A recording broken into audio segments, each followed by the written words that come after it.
never speak without stuttering, and that's not anything against anybody with a stutter. I mean, it's just because I think he knows how guilty he is of all the different things.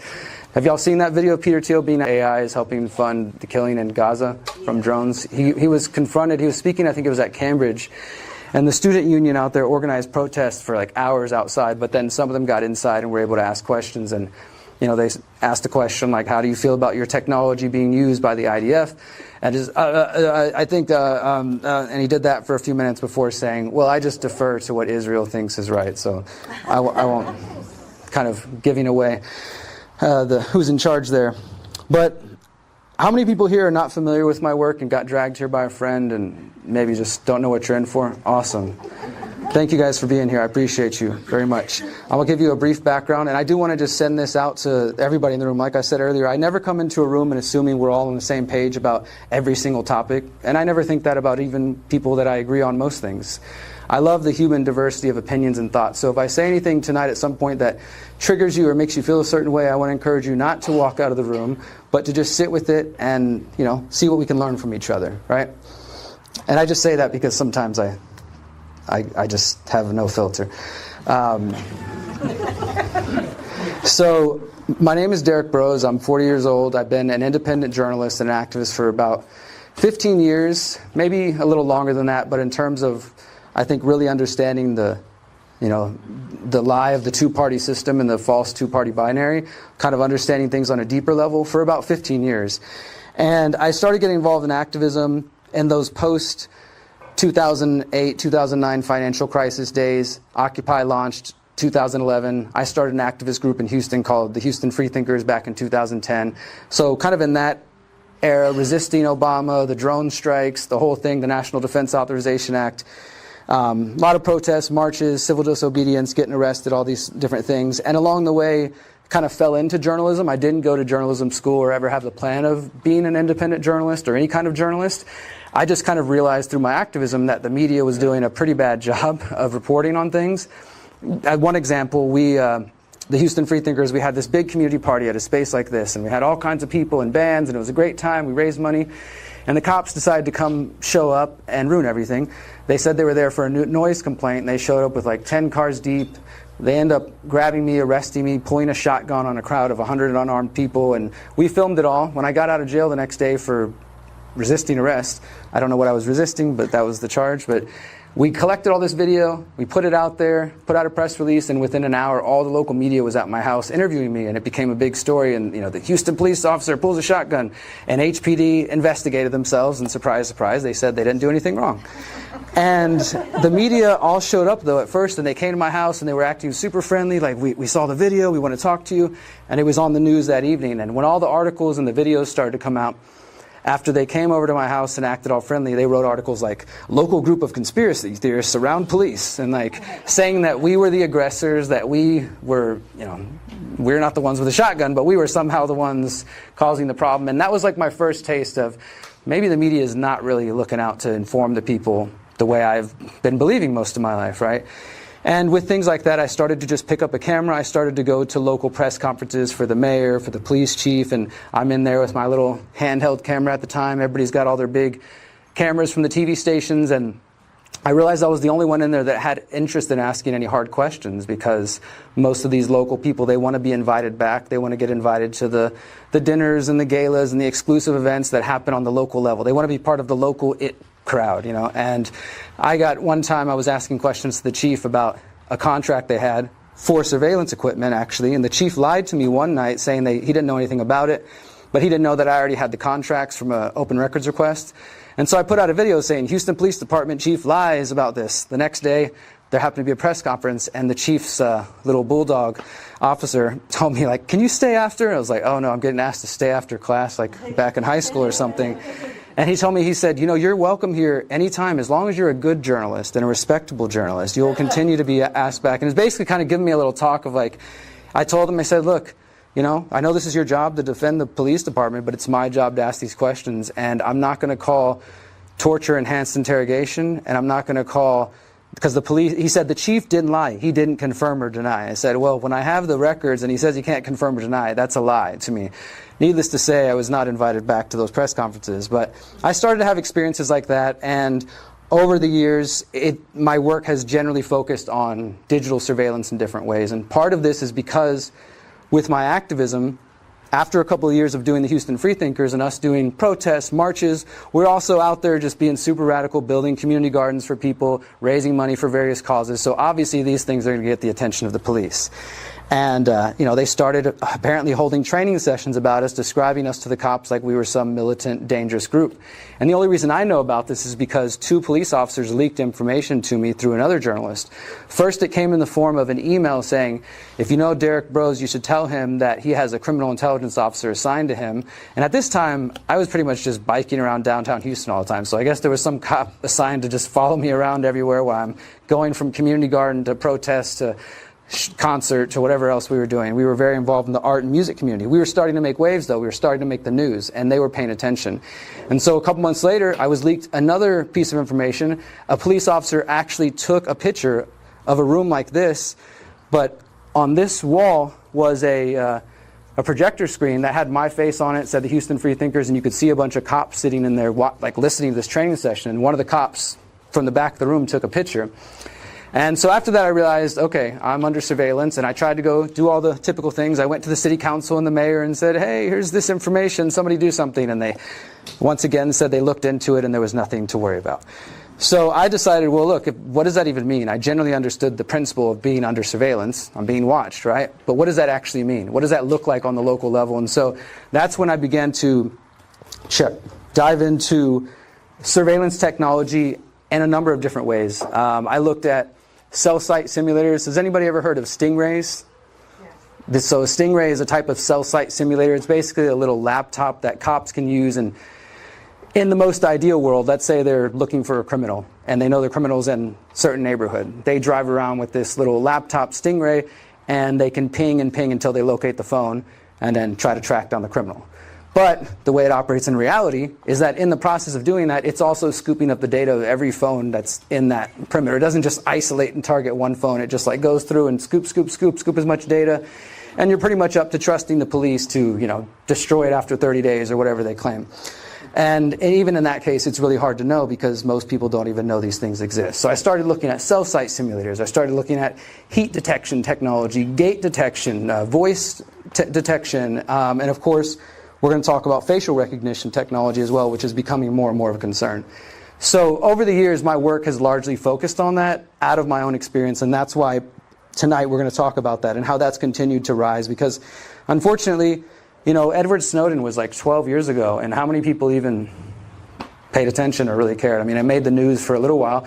And, I know there's questions among some people about whether or not they trust Snowden himself, which is a whole other rabbit hole. But just generally speaking, the idea that this big story that all of us and our internet data and phone traffic, which many people suspected post 9/11, but now it was confirmed. Government agencies are doing this, the NSA and other agencies, the GCHQ in the UK and others. And the average person either says, hey, good to see you. The average person doesn't care or doesn't know, right? So now here we are in 2025 and we're dealing with technology, digital surveillance technology to an advanced level that we haven't seen. Before we get into that, I do want to just provide a little bit more background. Everything that I just shared with you guys started in 2009, 2010. I kind of got into activism after I went to prison at a young age. As I said, I'm 40 years old right now, so 20 years ago in November I got arrested. November 2005 I got arrested. I'd been addicted to crystal meth for about 10 months at that point and homeless and just went through this whole thing, got myself sober, but I was still kind of struggling, and I ended up getting arrested the week before I turned 21. And that was like my first real wake-up experience. This is before I was a conspiracy theorist, if you will, or a conspiracy realist. This is before I knew any of this kind of stuff. Or I generally had kind of like a young punk mentality of like, yeah, fuck the government, I don't trust authority, but I couldn't have told you anything deeper than that. It was just sort of like rebel without a cause type of thing, right? But I got addicted to drugs and I got locked up at 20 years old, and that was really the first waking up for me, right? And as I got locked up, and I don't know how many people have really faced situations like this where you feel truly powerless. Like, imagine just the four walls in this room, we couldn't leave. They shut the door right there, and we're not leaving until somebody else tells us we can. We can no longer use the bathroom in privacy. We can't necessarily eat what we want or go where we want. All these different freedoms that we take for granted on the daily basis, like really feeling that. And for me, I had that feeling, plus also growing up in a family of drug and alcohol addicts. My birth father was in and out of prison my entire life. He actually ended up dying of a drug overdose in 2018 because he struggled with his addiction his whole life. So I remember being a little kid and visiting him in prison. So I'm 20 years old. I get locked up for drugs. I'm like, oh man, I'm going down this same path. I used to call it the family tradition. And because there was just so much drug and alcohol addiction on both sides of my family. And it's like, I know what this looks like. And I remember it very clearly, seeing like there's two paths in front of me. There's like doing what my dad did, and I know what that looks like, and becoming a more hardened criminal, and you can do that when you get locked up if you choose to. Or there's something else over there, and I don't know what that looks like, don't know what that entails, but I think I might want to try that. And so when I got locked up, I literally just started, I think I saved myself from journaling, just from writing my thoughts down. I also was really lucky to have a grandmother who passed away during COVID, not because of any of that, more because of a broken heart and the isolation and everything. But she was one of my biggest spiritual influences, and so she started sending me books on like prayer and meditation and Zen Buddhism and things that were really new to me at the time, because I was very much like, I don't want to hear about any of that garbage. And as I started to meditate and I started to journal while I was locked up, I was able to see like, okay, there's this clear path of me being this like sad little angry little kid of where's my dad, and then becoming a teenager, and that anger turned into like getting in trouble. Then I'm getting in fights. Then I'm getting arrested. Then eventually I try alcohol. Then I try drugs. And then I'm locked up. Like, it was such a clear, obvious path that obviously I didn't see it while I was in it. But I could now, with the benefit of hindsight, I could see, wow, this is what I've been doing. This is, now it's time for me to make a choice. Do I want to continue on this path, or do I want to do something different?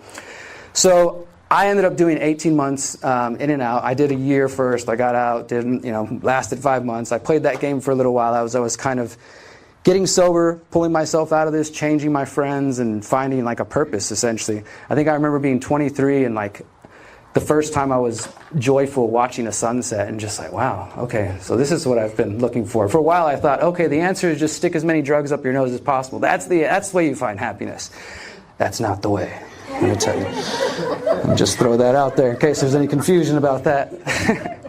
So I had to find that like in myself, though, while I was locked up, and really just make that choice. So the reason I share all this is because this greatly influences my journalism and my activism. If you do follow my work, this is something that comes up periodically, and I try to incorporate it, because that was my first real awakening. I get out of prison. I'm a felon in 2008. Then, as I said earlier, 2009, Occupy, there's, post-2008, all this stuff. I start waking up in that way. But it happened kind of on a spiritual, personal level first. And so that's why I call my work, my website, my book series, The Conscious Resistance. To me, that is just the recognition, the understanding that the struggle for a more free and ethical and just world that I think we're all after is not only going to come from confronting government or corporations or Bill Gates or whatever, bad guy you want to place there, the capitalists, whatever names you want to give them, right? Like, that's a piece of the puzzle. But there's also this other part, which is the struggle against our own, what I call the internal tyrant, your doubts, fears, insecurities, limiting beliefs. And I've met a lot of people, been all around this world, and I don't care how big of a person you present yourself are, or how big you are on the internet. Everybody's got those things, and everybody struggles in different ways, and we all deal with them differently. One thing might be really debilitating or kind of paralyzing for one person, and it might be nothing to another, right? And so I didn't have the tools when I was growing up to really process these things, and I went to drugs, and that obviously didn't get me very far. But ultimately it had to happen, I guess, to get to this point. And so I share all that to say that I'm going to talk about physical solutions of how I think we can survive the coming surveillance state, but we shouldn't lose sight that ultimately this is a battle of the mind and the spirit as well. And like I was sharing a few moments ago, if our minds are already colonized or indoctrinated and controlled, then it ultimately won't matter what we do in the physical realm, right? These two things need to go hand in hand, or at least I believe. Does that make sense to you guys? Sweet. Okay. Thanks for letting me share that. Now we're going to, what time are we at right now? Is anybody?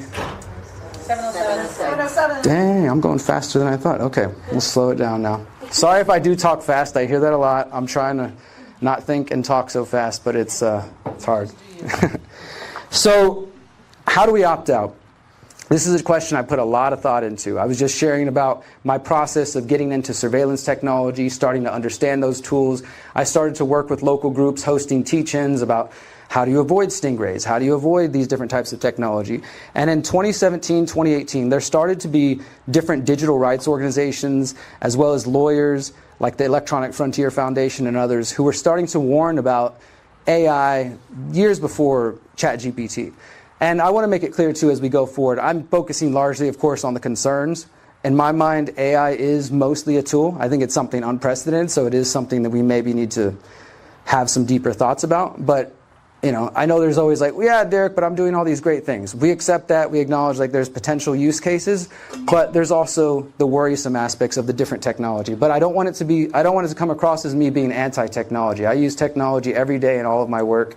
And I do see it as a tool. It's the beauty of the digital tools I have in the internet that allows me to broadcast and meet and connect with people all over the world, right? That's something we've never had. But then at the same time, there's a lot of ways that that's being used against us now. And that data that we've been sharing voluntarily for the last 15, 20 years is now being used to create profiles on us and to, in one ways, to just sell us things, market to us, but in other ways, maybe more nefarious, you know, studying our actions and our behaviors with companies like Palantir as well as government. So I'm not anti-technology by any means, but I am worried about the direction things are headed, and ultimately what I believe the answer is for us each individually and as families and, you know, households to start having the conversation, especially with the younger ones, about how we relate to technology, right? We don't necessarily have to accept every new update to whatever apps you're using. We don't have to hand over for example, the airport today. I'm the only person opting out of facial recognition at the airport, at least for the time I went there. How many people even knew that it's optional? More in this crowd probably than the average person, right? Today I was actually filming a short video at the airport. It's so crazy. When I was walking up to the thing, I'm sitting there watching, waiting in line, and I'm like getting more and more frustrated. I'm like, oh, I got to do something. I'm starting to think of like, how can I organize? What can we do? I'm just like, this is driving me crazy. Nobody even knows that they can opt out. And they've already been trained through like COVID, step right here, stare in the thing. And you know where it says it's optional? On the tablet as you're staring into it. It says this is optional by the point you've already like given them your face over, right? Now that's not to say they don't have our faces in other ways, IDs and things like that, but the point is trying to take a stand where you can, even in small ways, because if there is no resistance or pushback, you can guarantee that the head of the TSA has already said, he said at South by Southwest in Austin last year that this is going to become mandatory. Like they haven't given a date, but it's going to get to that point where it will be mandatory to even get into the airport using your face as some sort of, you know, entry. Like they talk about having the airport of the future where it's completely touchless, contactless, no human. You literally just walk in, and the moment you get out of your car, the airport facial recognition cameras are scanning your face, comparing that to the database to check, cross-reference if you have a ticket, so that nobody that will be in the airport that's not supposed to be there, you know, so they can account. And you won't have to talk to anybody. And the way they're going to sell these things is, of course, it's convenient, it's faster, you know, et cetera, et cetera. You don't have to touch any of these scary humans who might have germs, all these kind of things. Like, they're going to sell it to everybody all the different ways they can. And so I've been watching this technology for a bit. And as I said, there was lawyers and other people starting to put out letters and say, we might need to have a moratorium, a temporary ban, or a hold at least, on facial recognition technology. This was back in 2018. And two things on that. Personally, I'm a voluntarist. You know, I'm an anarchist. Somebody said something about regulation. I'm with you. Like, I think the less regulation in most areas, it seems to be better, and keeping government out of our lives. And I'm not necessarily sure trying to regulate AI or facial recognition would even work. But I do think it's a conversation we should be having, because it's such an unprecedented technology that combined together can be used against people, and it can lead to things like we see in parts of China as well as India and other nations that have already adopted this, where they can very easily turn people's bank accounts off, or they can punish people for things they say online. We've already seen some of this during COVID 1984, but as these systems get more interconnected, it is going to be even easier to do these things. Like people saw, they turned off certain people's bank accounts for donating to the Canadian truckers, you know, not only the protests themselves, but anybody who donated to that, right? And why is that? Well, because they're on the traditional banking system. We'll talk about that. Like, this is why, you know, we see these weaknesses. We can identify what they did during COVID, and I think those same tactics will be used again. They'll try to squeeze us financially, try to penalize people socially for not complying. You know, when you build this, what I call technocratic state, using facial recognition, artificial intelligence, social credit scores, things like that, you don't have to have a gun to the head of a person anymore like it had to be done in previous totalitarian regimes. The gun, quote unquote, is the digital technology. It's a soft and a subtle way to socially engineer people to comply with what you want. And that, I think, is more nefarious, because people don't feel the threat. They don't see it. They're just like, oh, I'm just checking in everywhere I go. I'm just using the new tool. How could this possibly be used against me? But we are getting closer to the point where all these pieces of the puzzle are being are being put in place. And I tend to talk about technocracy. Who's familiar with that term, technocracy? Most people here. Would it be helpful to give a brief history? Does everybody feel like they know about the technocratic movement or have some idea what that means? Okay. So I talk about technocracy because this was a movement in the US and in Canada in the 1930s and 1940s. It was born out of the broader progressive movement of the 1920s and something called the efficiency movement, oddly enough. That was all about trying to make government more efficient in terms of using what they called at the time machines, which I think we would probably call AI today. But in the 1930s and 1940s, this movement started to blossom across the US and Canada. There was a man named Walter Scott. I have several documentaries of this actually. And actually right here, Becca, raise your hand. Who's seen The Pyramid of Power? My documentary series. This is one of the amazing editors I've worked with. And if you've seen my documentary about Peter Thiel, Donald Trump that came out a couple months ago, she did all that work as well there. So, but we have the 13th episode of The Pyramid of Power is called The Technocratic State. So what I'm summarizing briefly here, you can find at thepyramidofpower.net.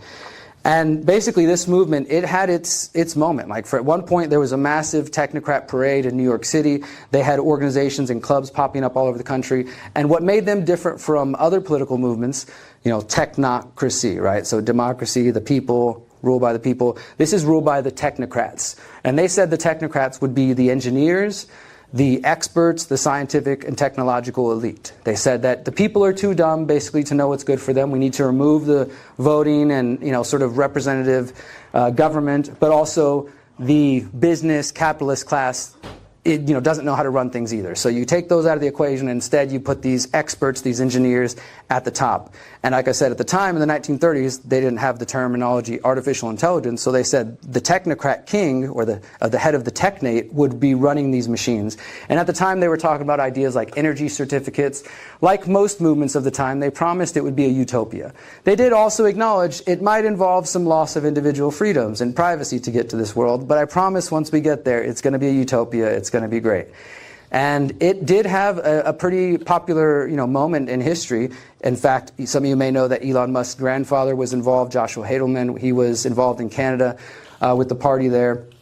So there's a whole interesting history there that I encourage you to look more into. Because what I believe, and what I write about in my book, How to Opt Out of the Technocratic State, is that movement, while it seemingly died down and disappeared, it actually has continued to guide what I call the predator class, the ruling class, since that time. In the 1970s, there was another book called America Between Two Ages, The Technocratic Era, which was written by a man named Zbigniew Brzezinski. I'm just throwing out some names for those who know. If not, look these references up.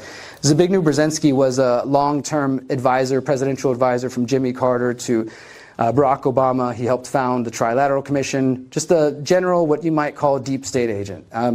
This guy, in his book, also acknowledged that to have this technotronic world, you would probably have to have some type of police state, because people would not voluntarily necessarily move in this direction. But again, he promised using technology, you could achieve this, and it would ultimately be a utopia in their minds.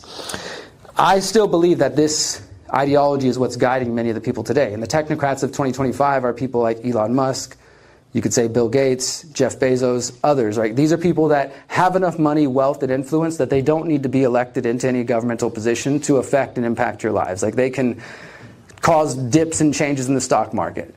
Bill Gates and others trying to figure out how to, they're putting money into geoengineering, learning how to work with climate manipulation, things like that, right? So not elected, nobody voted for him, nobody asked for this, but they have such wealth and influence, they can essentially achieve it either way. These are the technocrats of today. And I don't think they're the top of the pyramid, so to speak, but they're definitely the representatives of this. Others would point to people like Klaus Schwab, who a lot of people were paying attention to at the World Economic Forum during COVID. And there are others we could go on. But the point is, this is sort of the world that they're trying to build. The way you get there, digital IDs, facial recognition. How do they achieve it? We saw some of the steps during COVID. Like I said, look at the tactics they used. Lockdowns, financial exclusion. I'll give an example from the way they used it in China. The activists, after being sick of, I think it was 2 to 3 years of the zero COVID policy, where people were literally being welded into their homes in parts of China and like completely locked down, one of the worst parts of the world. When activists finally started resisting and organizing, they already have this app that you guys might have heard of, WeChat, And it's like the everything in one app, which Elon Musk talks about making his Twitter X into, the everything in one app, where it's banking, health information, etc. I call this the one app to rule them all, right? They've got everybody on that. And again, probably sold to people is it's super convenient. Why should you have a healthcare app and a banking app and this? Just put them all into one. We promise it'll be great. And that app is one of the many ways they're able to control people, in addition to the facial recognition cameras everywhere, but it's the digital ID component of it. So when these activists started to try to organize protests against the zero COVID policy, they used social media to the best they could, but by the time they tried to go get on the train or the buses to get to wherever they were holding the protest, their IDs had been turned off. Because you have to have an ID to get on any public transportation. And so since the government found out, hey, these are the people organizing it, let's just turn them off. So when they go up to get on the bus, they scan their thing. What did they say in Idiocracy? Invalid, or what is the thing? You know what I'm talking about? Oh, unscannable. Unscannable. But that's one simple way for them to turn people off. There's many other ways. I mean, again, I said we saw it with the banking. We can see it in other areas. And that is a potential future. I want to also point to two other areas. Last year, we went to the UK and went to Denmark to do some events. Denmark is a beautiful country with a lot of amazing activists, and I sat in a room with people as much as you guys here having the same conversation, and one of them said, Derrick, we already have a digital ID here. It's called My ID, and you can't get insurance without it, you can't get a bank account with it, you can't get on public transportation without it. It's not mandatory, but try to function without it, and it's pretty difficult. Thankfully, though, even in that sort of like, when we were there, my partner Miriam and I were just like, hell no, we can never let it get this far. Like, you know, these are cool people, but no, I'm not staying here, I'm not living here. But even in that space, they were still planning. I'm like, what are we going to do? And there was somebody in the room who said, oh, I found creative ways to avoid it. And some people we met who are building eco-villages and intentional communities out of the city, you know, getting out of Copenhagen and trying to kind of be more rural and trying to survive outside of those systems as much as they can. In the UK, when we arrived to the UK, facial recognition, of course, was there, and I'd kind of prepped. We were traveling with myself, Miriam, and both of our parents, so I'd kind of prep my family. They know what my work is about and everything, but I was like, guys, we're going to say no to the facial recognition when we get there, okay? Just follow my lead. I promise it's going to be okay. We're going to be good. And it was like 6 of us, and we walked past the Border Patrol guy, and then I was like, okay, here it is, and we're going to go this way. And so I told the lady, no, thank you, we just want to do the traditional thing, which is totally legal, and it's, you know, it's your right to do and all that stuff. But this officer, I think he just got like his ego hurt or triggered or something. He's like, wait, hold on, what's going on? I was like, we're just going to do the traditional passport thing. He's like, no. And all of a sudden it became a freaking 5-hour ordeal of them like holding my mom, Miriam's mom, her sister, going through all of our bags, pulling out every one of my mom's cards. How much money do you have on this one? Who paid for the Airbnb? Who did this? And I was kind of like, in my mind, I'm like, they're like, where are you going? What are you doing here? I'm like, we're here on vacation, which was true. We also had an event we were going to. And once they found out about that event, he's just like, oh, so you're trying to keep things from me. And I said, you know what?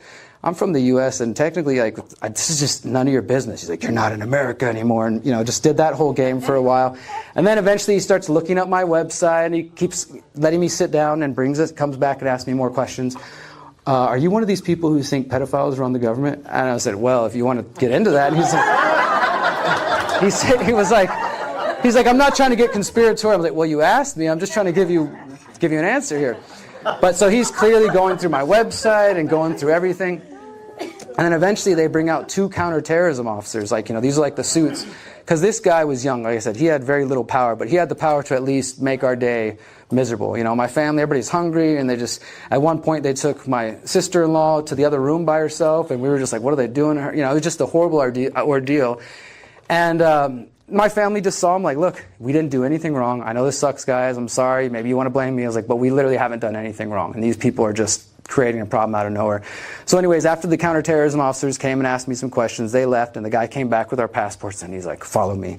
He didn't even want to like acknowledge us until he like took us across the literal line. I guess now you're officially in the UK. And he's like, we have insufficient evidence to prevent you from entering the country. Have a nice trip. We'll be watching you. And literally said he was going to follow us, like, because they asked me at that point of what's your itinerary, where are you going for every day or whatever. My point is, those things are already happening. This is rolling out. We're not talking about some distant time. When I first wrote How to Opt Out of the Technocratic State, it was 2019. I published it January 2020, right before COVID. It has nothing to do with COVID, you know, particularly. It's just that I could see we were headed towards this place. And COVID, I think, was one of the first major examples of us seeing these forms of digital technology, whether it's the contact tracing apps and things like that, being used. And that really, all that stuff, vaccine passports, was really just the first gateway to getting people comfortable with digital IDs. I mean, that's really what it was. And as I said, we can look to other nations to see how this can be used problematically. I'm sure people can come up with different reasons why they think it's useful, convenient, et cetera, et cetera. I personally think that once we start, going over to that side, you start compromising your freedom, your liberty for security. We all know where that goes, right? It doesn't end up in a good place. And personally, I still very much care about privacy. I know we're living in a time where most people don't think privacy is important. But these two things, historically, if you study revolutionary movements and civil wars and totalitarian governments, privacy and liberty are intertwined. If you lose one, you're going to lose the other. If we start losing privacy, it becomes very easy. If we're not free in our own minds, our own hearts, it becomes a lot easier to control the population. And technology can be a way that really makes this a lot easier. So when I was writing the book in 2020, I was kind of anticipating what might come in writing, like how is a person like me, and I think most of you here, who cares about privacy and liberty, how are we going to stay free, and not just free, but like thriving, the lives we want. Like I said, think about what your 2030 looks like. How do we get there when this world is being built up pretty rapidly around us, Well, COVID happened right after I wrote the book, and then I did a second edition to it in 2022 based on everything we learned from the lockdowns, from the travel restrictions. Actually, when I did my tour and I came here to Portland, I traveled around the U.S., I heard from so many people, just like Danny was sharing earlier, this became like an underground spot for people to connect. And I heard from so many people around the country who said, oh, we're using the freedomcells.org website, or we're using, what other apps, or just Facebook groups, finding ways to connect to each other despite government lockdowns and restrictions, right? And so the second edition of my book is very much sourced from my own ideas, but as well as people that I met and said, here's how we avoided lockdowns. Here's how we got around the travel restrictions. There became a whole black and gray market for fake PCR tests and for, I heard a rumor about this. I wouldn't know anything personally about it, but allegedly, there was a lot of fake PCR tests being passed around to allow people to continue to travel. And just think about that, guys. This is just like, this is a couple years ago.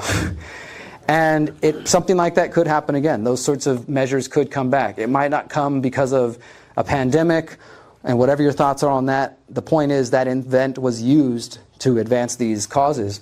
It could come in the form of, people are talking about cyber pandemics. The government's been warning about that for years, claiming that somebody's going to do it. They'll probably just do it themselves and then tell us they did it. But so whatever it is, the point is that governments will always use crises. There's that quote from Rahm Emanuel, from former Chicago mayor, you never want to let a good crisis go to waste. Like that's sort of the operating system. Some people call that disaster capitalism, or just this idea that whether they manufacture events or they simply take advantage of them, the end result ends up being the same.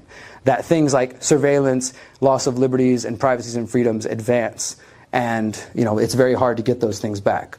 So I started to brainstorm, and from my own life as well. I mean, I'm not here to pitch you guys any kind of 5-step program that's going to fix all your problems, because no such thing exists. Anybody trying to sell you that is probably BSing you.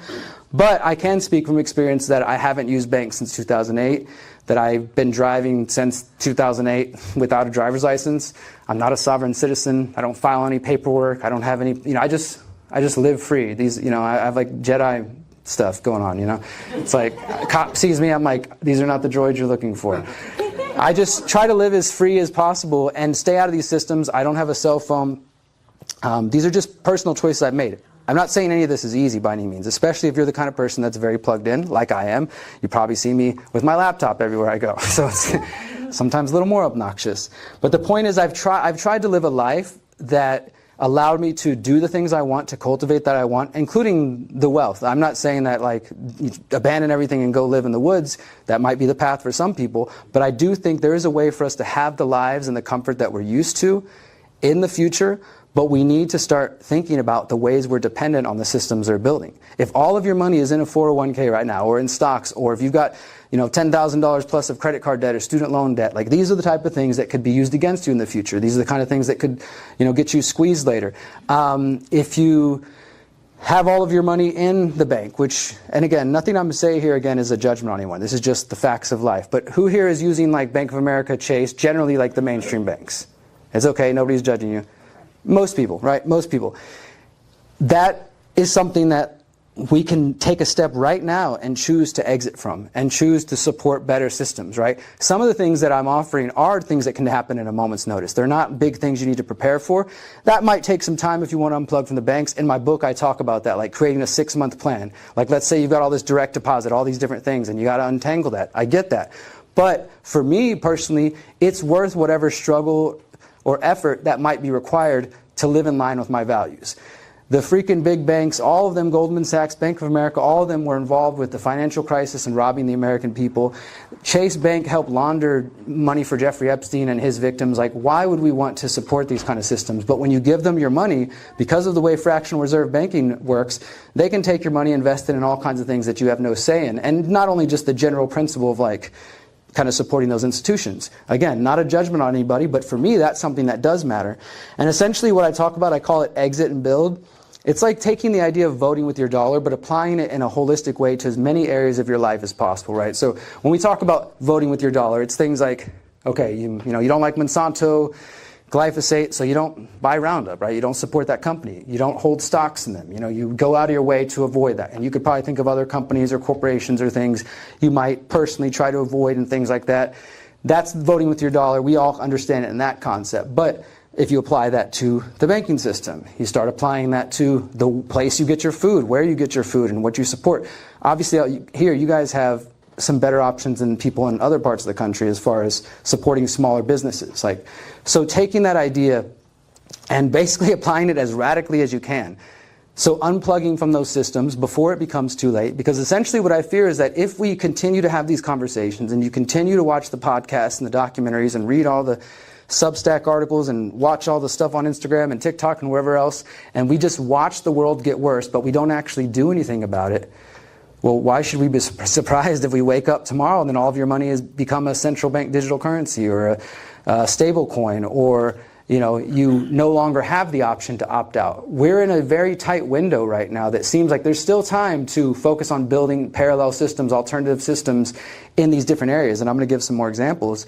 But if we don't act, then we know it's coming, right? I mean, we're on a train and we can see there's a train wreck coming up ahead. We might all have different views and theories on what exactly that means, right? But we just generally know things are not headed in a direction we're satisfied with and we're excited about. And we would be foolish to just, okay, well, it's coming, but I'm just going to keep posting on the internet. Maybe that'll do something about it. Or I'll just keep ignoring it. Or I'll just hope somebody else takes care of it. Because that's what most of us have been taught, that somebody else is going to take care of our problems. Whether that's false heroes in politics like Donald Trump and other people, any other politician you want to name, Elon Musk, etc. Those people aren't going to come save us. There is no person riding on the white horse to save us. This is truly, I believe, the time in history where humanity has to step up and claim our own personal sovereignty, our own self-ownership, and then recognize that in each other. So if I say that I'm a free, powerful, beautiful person, and everything that entails, that means that I have the right to make my own choices, to live freely, but I also have to respect that right about you, right? I can't come use force, violence, or fraud against you and make you live the way I want. I have to see that you're a powerful, free, beautiful person too, right? If we could just start from that foundational standpoint and then start recognizing we don't want these different systems. I don't want that 2030, but now we're putting all of our energy into the 2030 we do want, and now we're creating that. And that's going to look different city to city, state to state, country to country. But I know that if we focus on that, essentially exiting, but then the build part, building parallel systems, I think that's the solution. I don't think politics is going to save us. If you feel like politics is part of your tool belt, focus as locally as possible. That would be my advice. I ran for mayor twice in Houston, where I'm from, so that I could get access to radio, so I could get access to TV, so I could get access to high schools and old folks' homes and Republican groups and Democrat groups, just to use it as a soapbox. Not because I believe that somehow I was going to save the system and fix it all. I don't think it can be necessarily. But I used it strategically to try to reach people.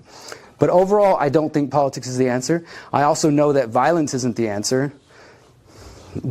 Burning whatever government building, while it might feel good for a little while, isn't going to get us wherever we want to be, or those kind of things. Whether you think it's storming the Capitol or burning a car or whatever, like the sort of extreme end of let's do some insurrectionary violence, that doesn't get us anywhere. In fact, we're trying to step out of that cycle, right? Like in Buddhism, it's called samsara, the cycle of life and death. Well, you look at the root and the word revolution, right? That key word revolve, right? We're going in circles. We need to step out of that. And historically, study revolutions. I'm not an expert, but I've definitely studied as much as I can, trying to understand the motivations and try to understand what failed in different historical revolutions, the Spanish Revolution, Mexican Revolution, Russian, etc. And many, many times, people who believe that they're fighting for a just cause end up becoming the very thing that they're fighting, because they give into this idea that violence is going to get us there. And then once you use that violence, then you have to defend the revolution against the counter-revolutionaries. And the next thing you know, you're the same thing you were opposing. So I don't think violence is going to get us to where we want to go either. And so if you eliminate politics, if you eliminate violence, also we got to throw out apathy. Apathy's not getting us anywhere either. And that's, I think, where sometimes people, who's heard that term black-pilled floating around on the internet, or doomer, or things like that, right? This is kind of becoming more popular because I think as we accept the realities that we're discussing tonight, people do come away feeling hopeless. How many people watch podcasts and you feel worse afterwards? Why are you doing that to yourself? I mean, obviously there's a certain level of being informed. That's my job as a journalist, to try to do the same thing and share information with you. But as I said earlier, there's also people who are profiting off that and who don't really care to provide you any solutions, don't care about solutions because they're just making a living, chilling, and telling you the news you could read on your own in 15-minute little clickbait videos. And it doesn't always make you feel empowered. I'm not saying we need to blow smoke up each other's butts and say the world's perfect and everything's going to get taken care of, but I do believe there are solutions, and they come from pulling away our power from those systems. So let's go into exit and build a little more. Exit and build. This idea is essentially exiting from systems that do not align with your values and principles, what I call slavery systems, or the coming slavery systems. Exiting from those systems, so like the banking system, we're going to talk about digital technology briefly, the unsustainable, wasteful food production and distribution systems, the healthcare system, we could go on, right? So pulling out from those systems that don't apply and align with your values, and then focus on the creation of alternative, parallel systems to that, right? There's that Buckminster Fuller quote many people are familiar with, the idea of, you don't change the system by fighting it, you have to build something new, right? So that's what I'm focused on, is how do we take our energy, time, money, energy, mental, physical, spiritual support from those systems and put our energy into the creation of new systems. And in some ways this is easier said than done. So I talked about the banking system, right? One simple solution that does take time, depending on how plugged in you are, would be to just quit the big bank and join a local credit union, right? That's like one step in the direction. And think of this as a process too, right? This is why what I said earlier about envisioning what your 2030 looks like, right? So let's say your 2030, I'll just share mine. My 2030 is living on the land that we have in Mexico. We just paid it off a couple months ago. Having our home there. Thank you guys. There's clean water. There's free-range kids running around. There's clean organic food forests. We're hosting a workshop teaching people how to build their own natural buildings. We're having instructors come in and doing different types of healing modalities, all kinds of fun stuff, right? And it's a workspace, it's a village, it's an education space to teach other people, to activate them and send them home. That's the 2030 vision I'm working on. I guarantee you guys, I'm going to get it. There's nothing else that's standing in the way of that. I'm going to achieve that. And I want you to achieve your 2030. Thank you. But it's because I've spent years and years. I first wrote about this in a book in 2017, this idea of the conscious agora, which is the name of our eco-village. Back in 2017, and I had no idea where it was going to be at, how I was going to get the money, what was going to happen. It's just this is where I need to head. 2020 came around and we got the greatest gift ever, COVID 1984, and it just put a little encouragement hey, maybe this project I've thought in the future, maybe now I should start doing it, right? And I think whether your vision is what I have or something else, whether it's getting land or just staying in the city, but still sticking to your values, you need to start putting time and energy into that. So this is something that I'm working on, a constant process, day to day. How do I move myself closer to that goal? So let's say your goal is, I would like to be unplugged from the banking system. But currently, I've got 20 different direct deposits going on. I've got this thing happening on. It's going to take me a little time to untangle that, right? So you just come up with a plan. You're okay, this week I can start with these things. These are really easy. In fact, I don't need to pay for that anymore. Let me just end that, right? You start making this process. It's not about going from where you are now to totally out of the matrix, so to speak, overnight. It's a process, and it does take time, and it takes energy, and it takes effort. And this is what I was saying earlier. I'm not selling you any sort of quick fix ideas. I think that, in fact, it's going to be probably very difficult to maintain our freedom and privacy in the coming years. And that if we're not willing to be adaptable and to maybe make some changes, whether that's lifestyles or habits or whatever, then it's going to be difficult, right? And ultimately, each of you will have to decide that. For example, I mentioned facial recognition. That's a red line in the sand for me. If and when it does become mandatory, I won't be flying anymore. In between now and then, I'm not trying to accept it. I'm opting out every time I can. I'm trying to tell other people, and I hope that we can, build some sort of movement that people, kind of, like back in the day, 2010, 11, there was a lot of resistance to the body scanners when they first came out. It became like a national thing, like a national opt-out day. But with facial recognition, there's not really any organized resistance to it, and I'm hoping to change that soon. But if that doesn't happen, I'm not just going to say, well, I've been warning people about this for years. Oh, well, I'll just do it anyways, right? Who cares?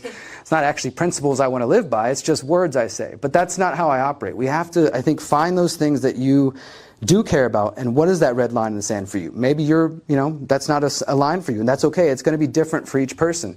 Like I said, I don't use a phone. Maybe that sounds extreme for some of you. It's up to you to decide how you are going to relate to these different forms of technology. Are you going to accept the digital ID? Some people during COVID were already tested, right? You already sort of found out. Do you want to keep your job? Did anybody here lose a job for their choices or choices they chose not to make? A few people here. Did anybody lose friends or family for choices they chose not to make? Yeah, a lot of us, right? So that's the social aspect. That's where the social engineering I was talking about coming in, right? I'll just give another brief example about that. The social credit score aspect. This is the way that they can socially engineer compliance from people using social credit scores, which is like a credit score that's about your financial value and your worth. This is about your social worth. So if you're one of those crazy people who is posting about horse paste on the internet all the time, your score would probably be kind of low.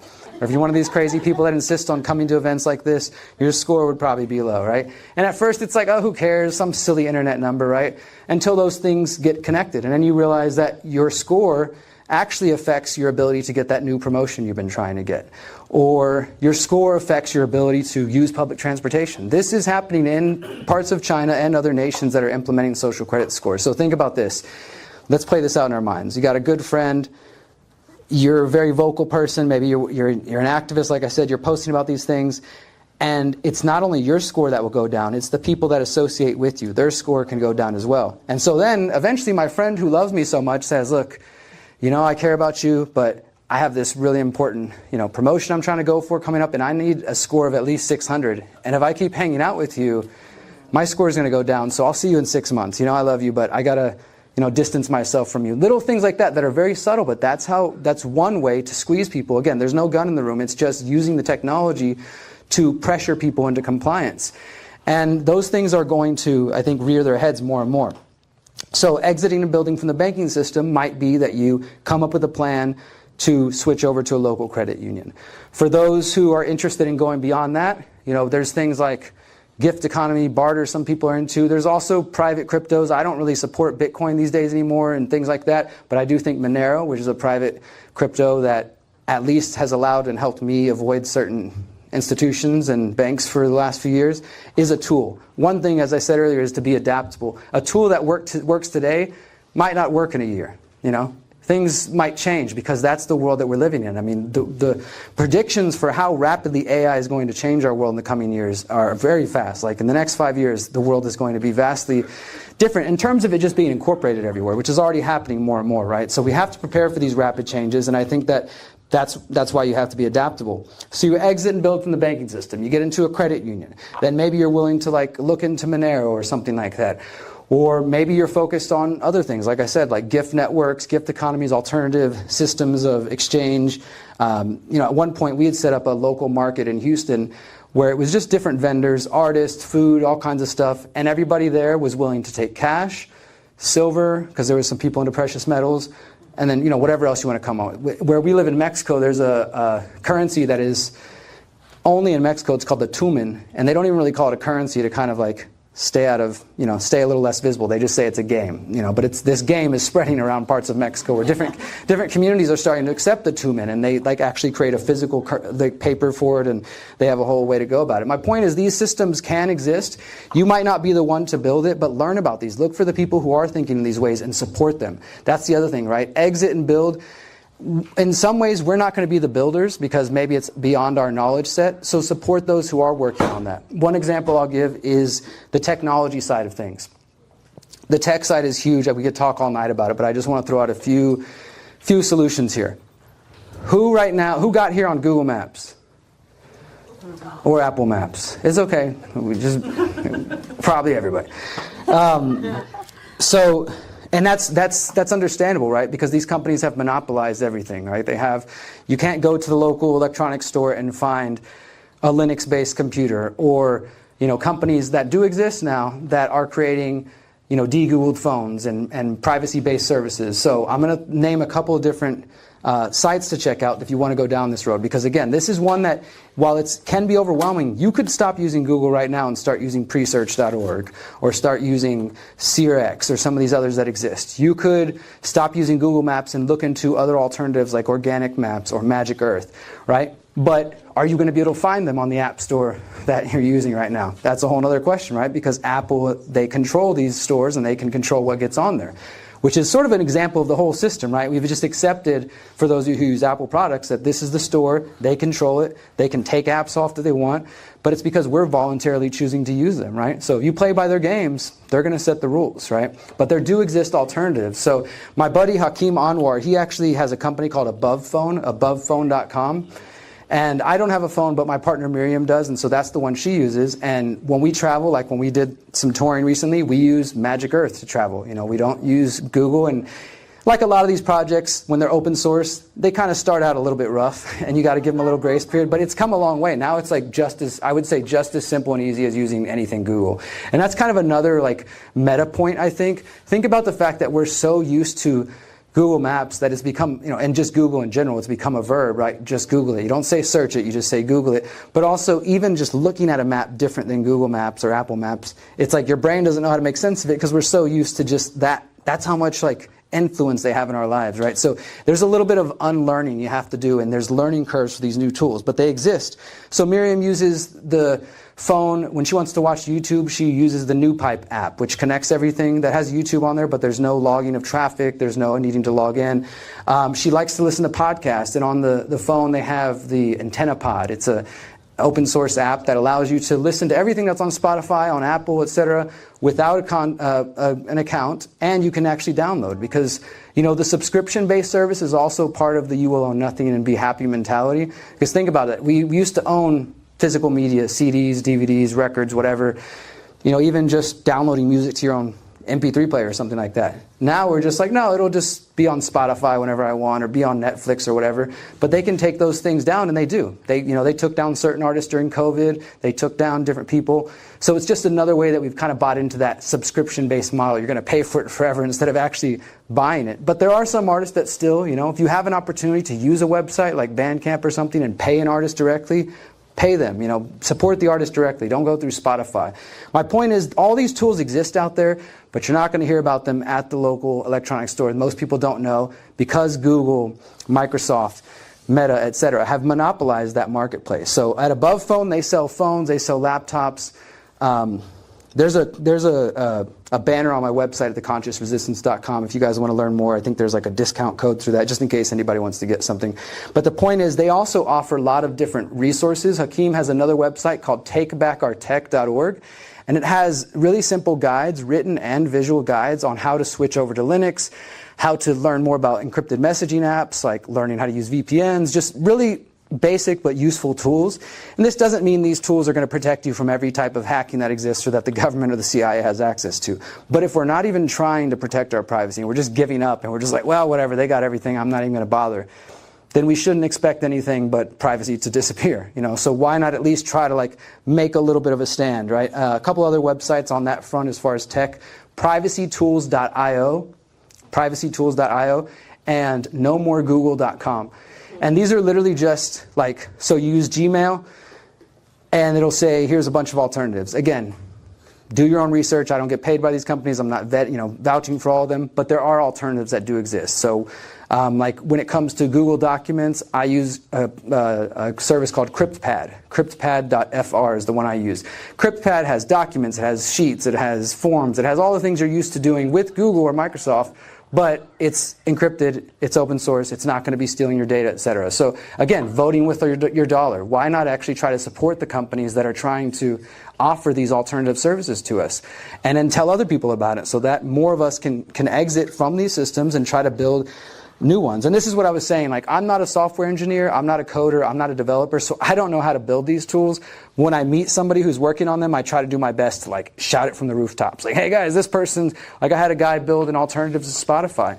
And it's out there. I don't know how much longer it'll last because unfortunately these beautiful tools, when they don't get support, there's only so long they can sustain themselves if nobody's using them, if nobody even knows they exist. So try to support those who are building those alternatives. So finance, technology, food is another big one. The goal here is to take this exit and build idea, and when you do this, imagining your 2030, I also encourage you to do what I call a holistic self-assessment.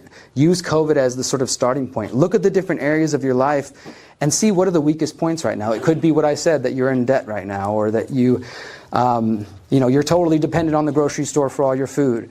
Well, one step, and just to use that example, would be learn about the farmers that are in your area. Go to the local farmers markets, make relationships with them, go visit their farms. It doesn't necessarily mean you need to be a farmer or a permaculturist. I think that's a valuable skill, but that's not going to be everybody's role. But at least have those relationships. For example, during COVID, we saw how important that was, right? They started shutting down farmers markets in some place and keeping people from accessing the fresh, clean food that you would think somebody would need during an alleged pandemic. So for us, we started to go visit our favorite farm stands and fruit stands and get their numbers and say, hey, if they shut down, we will come to your house directly. We'll meet you in the back alley to buy your fruit if we have to. Underground black market fruit deals. And having those relationships was extremely important. And so maybe you can also, you learn that there's a local community garden or an urban farm. Put an hour in. Again, I'm not saying you need to turn into a farmer, but know something about the soil. Get connected to it. My other grandmother, who was like I said, my one grandma was a really big spiritual influence when I was locked up. My other grandma, she has a farm in Kentucky. She's 85 years old. She's been, growing her own food since I was a little kid. And when I started waking up, she kind of patted me on the head. And she's like, welcome to the club, welcome to the club. But, Grandma told me, when I started to get into gardening stuff, she was the first person to tell me, she's like, Derrick, the more you work with the soil, you're going to get closer to God. And she's like, and I'm not talking about religion, something else. And I remember telling her, this was 2011. I was like, Grandma, I think that's already happening. I'm on the beginning of some really cool journey right now. And so that's increasingly important to have your access to fresh, clean food. We saw during COVID certain places, again, diversity of opinions here. Some people didn't want to have to wear a mask to go get their groceries, right? Maybe some of you were okay with that. Other places started asking for PCR tests. What up, brother? Other people started asking for proof of getting a vaccination, right? I know there's a diversity of opinions, but for me personally, I think it's my body, my choice, and I'm not going to tell anybody if I don't have to, right? And I shouldn't have to show proof of that to get into a grocery store. Those sorts of things could happen again, but it could be show us your digital ID to get in the grocery store. It could be things like that. There's an importance to not being dependent on these unsustainable, wasteful food production and distribution systems. My bigger vision and picture is localized, decentralized food production as much as possible. We need more community farms, more urban gardens, etc. And the people who are doing that work are really heroes, and we need more of that. So I could go on, but I think you guys are getting the point here about what exit and build is at. And I don't think I've said this yet, but the book that all of this is coming from, you can download for free. I was supposed to have copies tonight, but they're not going to get here till Friday. So we'll have to get those later. But you can download it for free at theconsciousresistance.com/how-to. There's a free audio book. There's a free PDF. It's available in Spanish, English, German, and French. And it's been my most popular book because I think people are ready for solutions, right? Most of you came here tonight because you already know things are headed in a not so good direction. But we're trying to ask ourselves, well, what am I actually going to do about it, right? And ultimately, I kind of made a joke earlier, but what's your name, brother? I'm Shoko. Shoko? Yeah. This brother right here is the future, right? And who else has children here that are not here tonight? And I have 6 nieces and nephews that I'm spending a lot of time with this summer, and they literally are my daily motivation for this.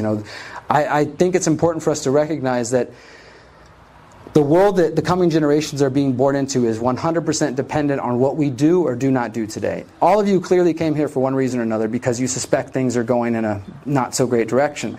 So that's step one. You're awake, you're concerned, you're curious, you're aware, whatever words you want to use, you're conscious. But I don't think that's enough. We need to be what I consider activated, actively working on what comes next, right? It's one thing to recognize there's a problem. It's a whole other thing to say, what am I actually going to do about it? And how am I going to take responsibility for my own life? But not only my life, but the people coming after me, right? Their lives and the world that they inherit is 100% dependent on what we do. So we have the 7 generations after us that are counting on us to step up and act. And I do believe this is humanity's moment for us to decide which way things go.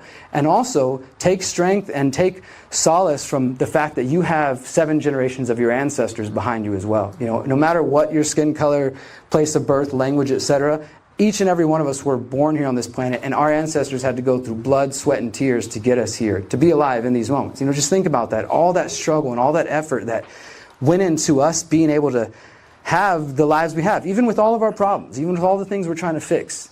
You know, there's something powerful about that. So when I take on this struggle, I really think about that. I think about who's coming after me and what am I leaving for them and what are my actions or inaction going to leave for them. And also I know that I have my ancestors at my back that are standing with me and that they are counting on us to continue this legacy to build a better world. And that's what I really think we should focus our energy on. Not focusing on fighting each other on the internet and being right, letting our egos rise. And I say this as somebody who is guilty of getting out there. And if you see me on Twitter, it's not always a pretty sight. I can talk shit with the best of them. I let it get to me just like anybody else. But ultimately, I try to pull back, you know, and realize, like, look, is this serving me to just call this person a dumbass today? Is that going to help anything? Or is that just going to feel good? Maybe both, right? Maybe not. But really try to center myself and like, okay, I started this as an activist, completely naive and green and like, all right, it's going to take a couple years, but we're going to change the world. Everything's, you know, we just got to tell everybody and they'll figure it out, and then the world, and then, you know, over time, like, okay, maybe it's going to take a little more time, right? But that same desire to change the world, starting with myself and to help other people, is there. That's the root of why I even bother to do talks like this, to write books or do anything, to connect with people like you, because I do want to see a positive end result. And I know you guys all want that as well, right? We're not just here stroking, patting ourselves on the back like we're so enlightened, we got it figured out. It's going to take effort and work. So I just want to invite you guys, again, spend some time thinking about what your 2030 looks like. Put some effort and some energy into that. Spend some time thinking about doing this sort of self-assessment, this holistic self-assessment. That's actually a title of a book I wrote about this, which is also available for free on my website. It's called The Holistic Self-Assessment, and it's the process I took myself through when I was in prison, of getting to know myself better, understanding my principles, understanding my values and my goals. Whether you do that whole process or not, just look at your life and try to understand the areas that you might be able to strengthen, right? Like I said, if you've got a bunch of debt, maybe start coming up with a plan how to manage that. If you want to switch out of the big banks, start coming up with a 6-month plan or a 1-month plan. Put action into it. Work on these things on a regular basis.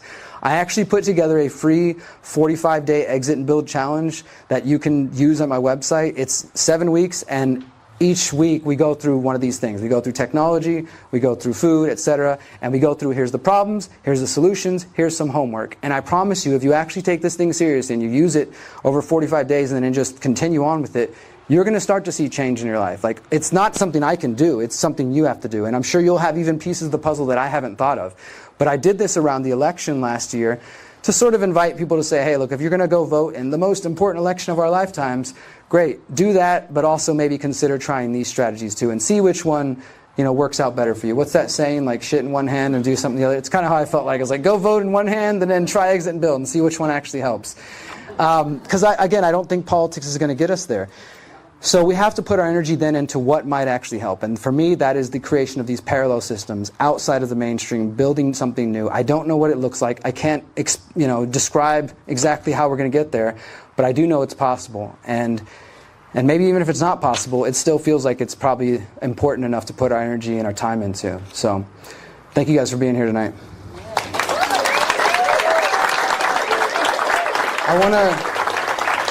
Hey, Brother Kenny, can you come take a picture of this beautiful crowd with me real quick? I want just a couple other things before we start dispersing. We're going to do 2 more things. I want to end with my affirmation with you guys, if we could. And do you guys have time for a couple of the songs?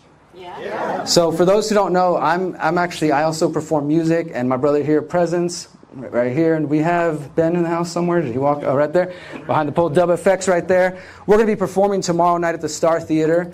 And then we're going to Seattle, and these guys are going on to Canada. So if you're going to come back out tomorrow, you can jam with us, hear some conscious music around other like-minded people. But if you're not going to make it tomorrow, we're going to give you a little bit of a taste tonight. So I was just going to do one song, and then me and Presence are going to perform one of our songs together. But before we do that, I always conclude my talks with this positive affirmation that I've been using since I was locked up. It's just something that I would say, it came to me, however, and it was just something that I would use in really tough times when I was locked up. So if you feel inclined, if you resonate with this, please repeat after me. I am powerful. I am powerful. Let's do that one again. I am powerful. I am powerful. There we go. I am beautiful. I am beautiful. And I am free. I am free. Thank you guys so much. I appreciate y'all.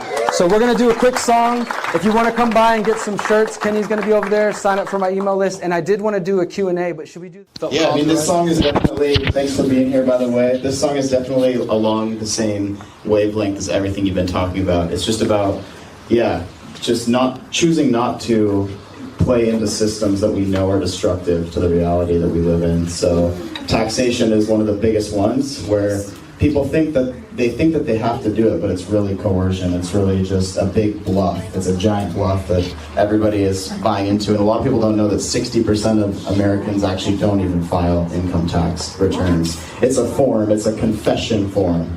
So that's kind of the inspiration for this song, and it's just about, there's a lot of wars going on in the world right now, and this is about how we can withdraw our money back and put our money back into the community and recirculate that wealth around in the community rather than funding wars that we don't believe in. So that's basically what this song's about.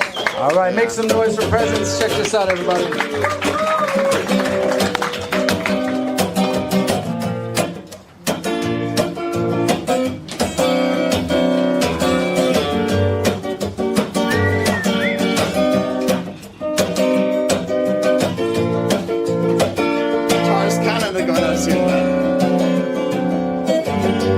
Taxation, theft, and the government is slavery.